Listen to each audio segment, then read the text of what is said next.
Bienvenue à tous sur Jour du Tarot. Quel humour a cette personne et peut-être quel humour avez-vous? Vous pouvez faire ce tirage pour quelqu'un ou pour vous pour mieux connaître. Voilà à quoi il sert. Qu'est-ce qui fait rire la personne? Qu'est-ce qui l'amuse? Comment est-ce qu'elle s'amuse? Qu'est-ce qui pourrait être finalement pour vous le gage d'un bon moment ensemble, d'un moment de détente, d'un moment de plaisir ensemble? Alors, quel humour a cette personne?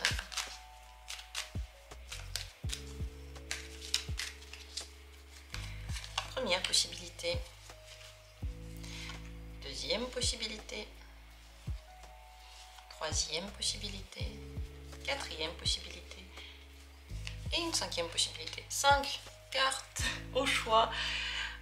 Peut-être qu'il y en a une qui vous attire, peut-être plusieurs pour vous, pour votre entourage, simplement pour mieux se connaître et pour savoir qu'est-ce qu'on peut faire pour s'amuser ensemble, pour être bien ensemble. L'humour, c'est très important, ça détend l'atmosphère, ça nous fait tout oublier, ça détend le corps, le fait de rire. C'est, on va dire, l'une des parties les plus importantes de la vie, s'amuser. Eh bien, on va découvrir plus de choses par rapport à ça. Si vous avez des questions, n'hésitez pas à les poser. S'il y a des thématiques de tirage que vous aimeriez aimer voir plus souvent, mettez-les en commentaire dès maintenant. Et moi, je commence. Dans la description, il y a les minutes pour chacune des possibilités. Commençons par la première. As de bâton. Bon, c'est un humour qui donne envie aux autres de rire aussi. Quand cette personne rit, c'est drôle. Elle peut rire fort, elle peut parler fort, faire beaucoup de blagues. Son humour peut d'ailleurs avoir une double connotation, en fait, une connotation peut-être sexuelle parfois.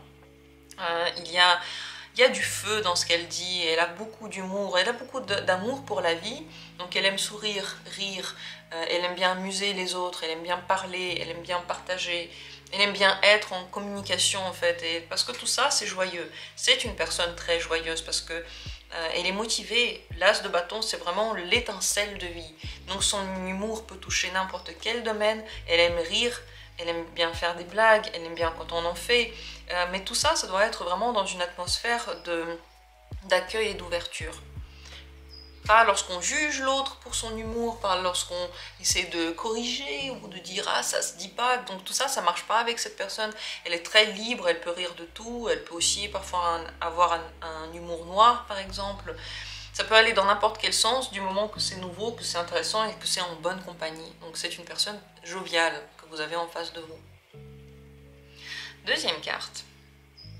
Qu'en est-il? Quel est l'humour de cette personne? C'est le 7 de bâton. C'est un humour qui est un petit peu lourd parfois.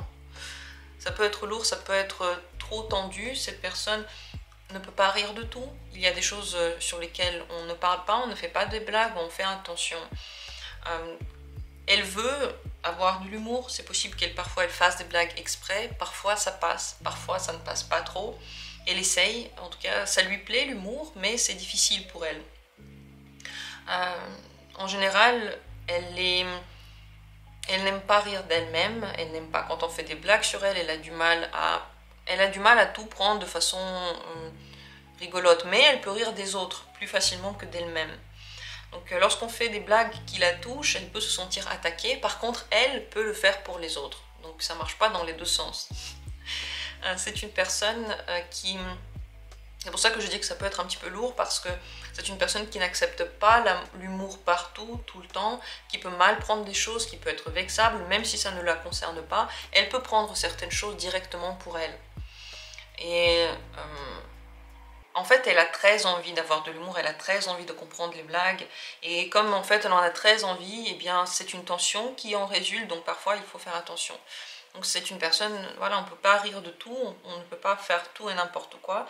Et sachez que vaut mieux regarder comment elle-même tourne son humour et ne pas faire la même chose à elle-même, comprendre qu'est-ce qui la fait rire, tout en sachant que ça ne marche pas dans tous les sens.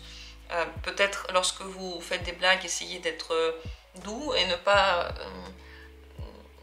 en faire trop, parce que cette personne peut ne pas vous dire tout de suite, mais en fait il y a des choses qui peuvent la déranger, ou alors elle peut se fâcher assez rapidement, c'est soit l'un soit l'autre. Mais sachez que voilà, il faut être un petit peu sur ses gardes et être très respectueux, très respectueux. Voilà pour cette deuxième personne. Troisième carte, troisième personnage, c'est la mort. Alors, elle peut avoir dans tous les cas un humour noir et un humour piquant et un humour très très à la limite. Elle peut rigoler de choses qu'on n'a pas envie d'entendre. Elle peut dire des choses qui sont pas drôles pour les autres. C'est un humour qui peut plomber en fait les autres. C'est dans le meilleur des cas. Dans le pire des cas, elle n'a pas d'humour du tout. Il n'y a pas grand chose qui la fait rire et elle n'aime pas rire. Mais dans le meilleur des cas, c'est piquant, c'est noir, c'est sarcastique.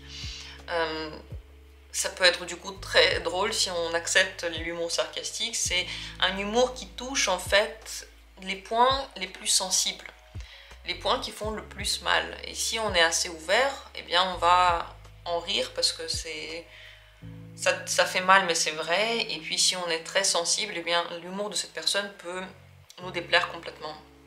Dans le pire des cas, cette personne ne va pas du tout apprécier l'humour et ne va pas non plus en faire, et du coup elle est complètement étrangère à ça. Ça ne veut pas dire que dans sa vie elle n'en a pas besoin, c'est possible qu'un jour il faudrait qu'elle se développe dans ce sens, mais pour l'instant ce n'est pas encore fait. La mort montre que peut-être qu'une évolution devrait se passer, mais là encore elle ne s'est pas encore produite visiblement. Donc regardez si cette personne sait rigoler ou pas du tout, parce que si elle sait rigoler, ça veut dire que on peut faire des blagues sur des choses qui sont tout à fait déplacées, elle va comprendre. Mais si ce n'est pas le cas, eh bien il faudrait complètement éviter d'avoir de l'humour dans la discussion, parce que ça peut plomber l'ambiance, elle peut ne pas du tout comprendre. Voilà. Et c'est possible aussi qu'elle dise des choses en fait qu'elle pense drôles pour elle, mais qui pour les autres n'est pas du tout drôle. Moi je connais une personne comme ça. Je ne vais pas raconter exactement ce qu'elle avait dit, mais elle était la seule à rire pour des choses qui en fait faisaient très peur. Ça faisait juste peur, c'était des choses désagréables, dégoûtantes. Et elle, pourtant, elle riait, mais elle était la seule, ça plombait vraiment l'ambiance. Donc c'est possible que ce soit aussi un humour comme ça, mais ça c'est dans le pire des cas. Qu'en est-il de cette personne? Est-ce que vous aimez son humour ou pas? L'humour noir, en tout cas, ça peut être très drôle quand on sait apprécier. Qu'est-ce que vous en dites? Voilà pour ce troisième tirage, et on passe au quatrième. C'est la tempérance, cet humour est tendre. Cette personne, elle est très respectueuse, elle est harmonieuse, et lorsqu'elle rit, bon, sa voix, elle est douce. C'est un rire qui peut être timide, ou alors, s'il n'est pas timide, il est très beau, c'est joli. Elle aime bien rire, mais elle aime bien les thématiques aussi qui sont douces, belles, des blagues qui ne touchent pas, qui ne font pas mal. Elle apprécie un humour au bon moment, et pas trop. C'est pas non plus tout le temps la peine de faire des blagues, ça ne lui plaira pas. Cette personne aime l'équilibre. Donc si c'est de l'humour, oui, mais pas n'importe où. Si par exemple elle travaille, elle est concentrée, c'est pas la peine de faire de l'humour, c'est pas le moment, quoi. Quand elle en fait, c'est agréable, c'est pas pesant, c'est dans la communication, c'est pour trouver en fait une bonne communication et une bonne entente avec la personne avec qui elle parle. Vous voyez, c'est très balance, c'est très agréable. C'est possible que son humour du coup soit pas explosif, qu'elle soit pas tout le temps en train de faire des blagues. Si elle dit quelque chose qu'elle trouve drôle, ça peut être très très fin à comprendre. Encore faut-il être sur la même longueur d'onde que cette personne pour voir sa blague. Donc ça va pas être vulgaire, ça va pas être déplacé, ça ne va pas être fort, ça ne va pas être désagréable, au contraire, c'est toujours raffiné, fin, esthétique, c'est tendre, c'est agréable pour tout le monde son humour. Voilà comment elle est, et c'est très important pour elle de recevoir la même chose en face, et elle va se sentir bien quand il y a une bonne harmonie. Et aussi la personne qui fait des blagues, il faut qu'elle se sente à l'aise avec elle, il faut qu'il y ait déjà une bonne entente, sinon elle est plutôt respectueuse, cordiale.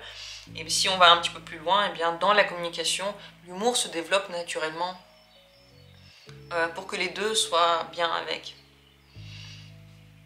Voilà pour cette personne. Et qu'en est-il de la cinquième carte, si c'est elle que vous avez choisie? C'est le diable. Alors l'humour de cette personne peut être clairement déplacé, en tout cas déplacé dans le sens idée mal perçue sexuelle. Ça peut être un humour qui est noir aussi. Ça peut être ce qu'elle dit peut toucher énormément, ça peut vraiment être très très drôle, mais c'est possible qu'elle aille trop loin. qu'elle parle lorsque c'est trop, on n'a plus envie d'entendre et elle continue. Ça peut être dans l'excès en fait. Donc elle aime les choses excessives, elle aime quand elle rit, elle veut vraiment rire, ça peut être fort, ça peut ne pas s'arrêter pendant un certain temps, où elle peut avoir des crises de rire, et c'est agréable de la regarder pour ceux qui l'aiment, et ça peut être très très désagréable pour ceux qui ne l'aiment pas. Les réactions peuvent être aussi très extrêmes. Certaines personnes, en la regardant rire, vont rire aussi, elles vont trouver ça sublime, ou d'autres personnes vont vraiment la détester à ce moment-là. Donc le diable aime les extrêmes. Aussi dans ce qu'elle va dire, la manière de construire ses blagues, elle va mettre le focus sur des extrémités, des choses qui ne vont pas ensemble, et elle va, elle, les assembler, et ça va faire rire. Elle peut d'ailleurs être plus entreprenante dans le sens des histoires drôles lorsque on est dans une ambiance de fête, lorsqu'on mange beaucoup, ou lorsqu'on boit, ou lorsqu'on... Voilà, on est dans une ambiance où on a, on va dire, des substances qui nous mettent dans l'ambiance de fête. Ou lorsqu'il y a beaucoup de monde qui l'écoute aussi, ça peut lui plaire, un auditoire aussi qui lui applaudit où tout le monde rigole ensemble. Donc elle aimera en fait les choses qui sont globales, grandes, fortes, et parfois en effet ça peut être de trop, ça peut être trop fort, trop déplacé, ou il peut y en avoir trop, on peut ne plus le supporter. Tout dépend de ce que vous aimez, vous, dans l'humour. Est-ce que vous allez ou non l'apprécier? En tout cas, le diable, lui, quand il est dans quelque chose, il l'est entièrement. Il n'est pas à moitié. Donc, voilà comment cette personne vit son humour. Est-ce que vous avez aimé la vidéo? Dites-moi en commentaire. Est-ce que vous appréciez ce genre de thématique ou pas du tout? Ça vous intéresse pas? Tous les avis sont les bienvenus. Moi, j'ai hâte de lire ce que vous allez mettre. Merci à tous d'avoir été là. Rions ensemble, faisons des blagues. C'est bien de savoir rire, c'est bien de savoir se détendre. Et qu'est-ce que ça fait du bien de tout oublier en souriant, n'est-ce pas? C'est ce que je vous souhaite en tout cas, je vous embrasse et à très bientôt pour d'autres vidéos.